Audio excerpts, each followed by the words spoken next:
Hey, welcome. Mark here from Sparrow SOS. Today I'm going to teach you how to make a fire in any condition, okay? Let's get into it. So we're going to cover three basic ways you can ignite a fire. So three ignition sources, okay? The first one is a fire rod, okay? Ferrocerium rod. This is really nice because even when it's wet, it gives off sparks, okay? So it's very reliable. That's how it works. You just put on the backside of your knife. If you got a nice 90-degree sharp backside of a knife, you lean against it at a slight angle and you pull it away from you. See those sparks? Create some nice hot sparks. Okay, there's varying different types, but this is very useful. It's very reliable, works in any condition. Okay, next ignition source is matches. Now the key is to keep them dry. So keep it in a waterproof container. You're gonna have your matches when you need them. Okay. Gives off a flame, very useful. Pros, cons, you're limited. So you only have as many matches as you have in your container and you're out. Okay.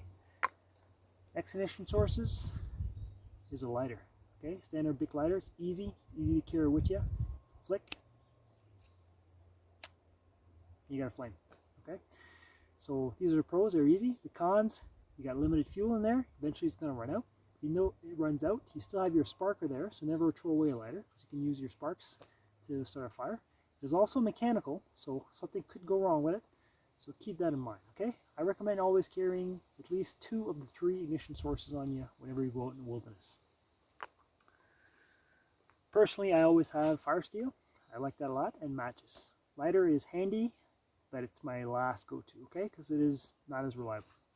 So next we're going to cover tinder, okay? So with those 3 sparks, you want to transfer that over to something to start your fire, okay? So one of the best sources of tinder out there in the forest, if you're lucky enough to live somewhere where there's birch trees, is birch bark.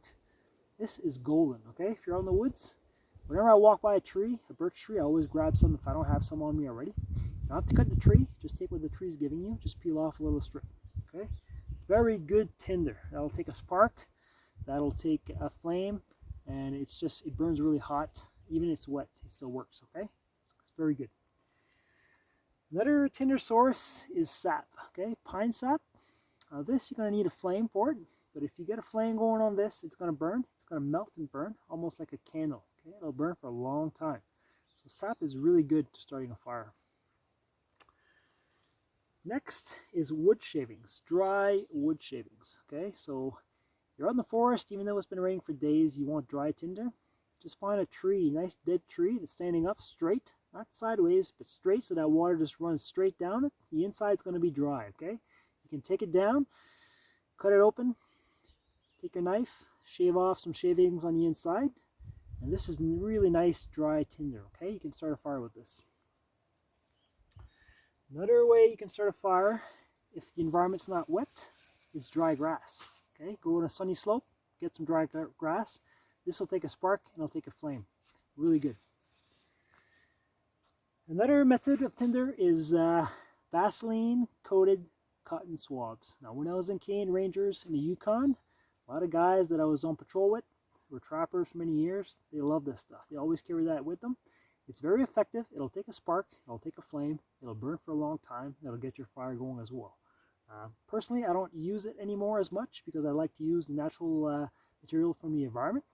But it's good to have it on you as a backup. And if you're just starting off, definitely use this, okay? Until you get you familiar with the science of fire making, this is a very good, reliable way to start a fire. Nice, good tinder, okay? Even if it's wet, it's still going to work.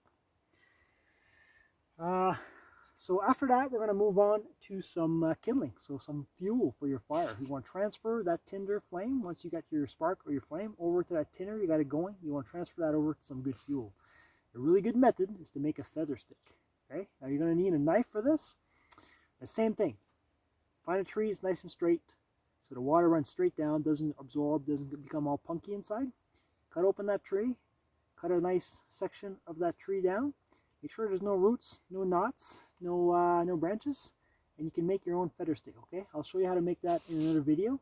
But this is a really effective way to start a fire. You can make a couple of these. You can just lay them across on top of each other, and you put a flame underneath there, and it's going to burn hot, and you got some nice fuel attached to it. It's going to transfer over too as well, and you can just keep going up the ladder. Another good kindling as well is you go out in a forest and you can always find some dry kindling even if it's been raining for days. So what you do is you find a big evergreen tree, okay? All the way at the bottom there's going to be those little branches. You just got to make sure there's no moss covering on it, no vegetation, nothing. It's just bone dry. And the way you can check it is when you break it, it should sound like a fire crackling. Okay, a nice little break. There's no resistance. It breaks easily. It doesn't spring back and forth. It just breaks and makes that snappy noise. Okay, then you know you got some good kindling. This is probably your most important kindling bundle you can grab. So take your time with this. Make sure you grab lots of the same size, the smallest ones you can get. I recommend taking your gloves off for this because you want to feel it. You want to really make sure this is dry. Again, this is your most important bundle because this is what's going to start the whole process. Once you got your ignition source and your tinder, you can even put a flame directly to this and just lay it upside down like that. Get that flame burning. It's going to transfer over the twigs over and over until you get it going. And once this burns, it's going to burn really fast and really hot. So then you can transfer it over. And the key to starting a fire in any condition, okay, you got to have some dry materials to work with. But after that is incremental size. So you got your small little twigs there. And after that, you want to grab something that's just a little bit bigger. Okay, grab a bundle of that. Nice, have it ready by your fire where you're going to make it. Then just go up in size. One bigger size. Bigger size. Okay, bigger size. Bigger. Go over to something like this, and then a big tree, okay? Have all your material ready, keep it dry, ready to go, so you can start your fire, okay? So once you get it going, you're gonna do your fire lay, you got all your materials, gotta have a really hot fire, okay? So even if the environment's wet, once you got that fire going, just make sure you got enough material around you. If it's a cold time of year, if you know you're gonna need your fire to keep yourself warm at night, a good rule of thumb is bring to your campsite 3 times more firewood than you think you're going to need, okay? I learned that from one of my survival instructors in the Air Force, and he was right. I spend the night out in the woods in the winter, and I sure needed 3 times more firewood than what I thought I had enough for, okay?